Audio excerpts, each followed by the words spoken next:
Les stades des jeunes de la commune de Katoka, situé à Kananga, chef-lieu de la province du Kasaï central, au centre de la République démocratique du Congo, est en plein chantier de réhabilitation.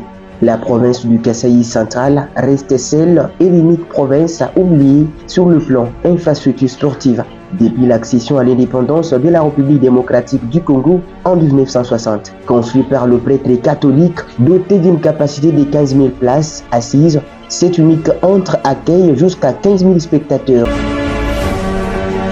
Ces stades servent les domiciles deux équipes centrales kassaïennes, à l'occurrence Saint-Luc, Maloli, ACK et tant d'autres équipes de l'entente bien des football de Kananga, FKANA. Ces travaux de réhabilitation est une volonté manifestée par un fils du terroir, Théodore Ntolo Mulumbayi, président manager de l'association sportive Maloli de Kananga, une équipe qu'il dirige depuis plus d'une décennie.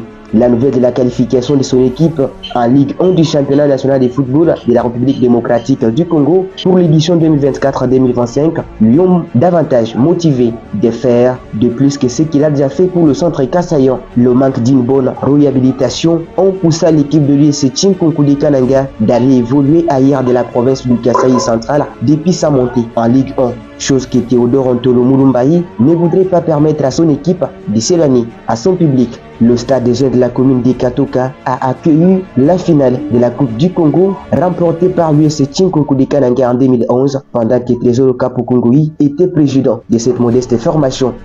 Hormis cette finale de la Coupe du Congo de football, cet centre a accueilli plusieurs autres rencontres de grande envergure du championnat d'élite de la République démocratique du Congo, entre autres Saint-Luc Mazembe, Tchinkonkou Mazembe, Lupopo, Vita Club, Daring Motema Pembe et tant d'autres équipes ont évolué dans ces stades du Kananga. Malgré le manque de la pelouse synthétique et une bonne réhabilitation du gouvernement congolais, ces stades a toujours bénéficié d'une homologation de la part des instances fêtières du football congolais. Cette réhabilitation, lancée par Théodore Ntolo Mulumbayi, reste dans le but de permettre aux équipes centrales kassaïennes engagées au championnat d'élite de la République démocratique du Congo, dont l'US Tchinkonkou de Kananga et l'AS Maloli, de jouer tous leurs matchs à domicile devant leur public.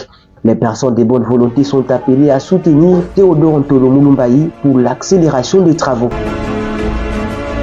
Signalons que cette réhabilitation est consacrée à la plantation du gazon naturel, réfection de versières et gradins et la retouche de quelques murs en vue de permettre aux équipes centrales kassaïennes et le public central kassaïen de vivre le match dans des conditions optimales.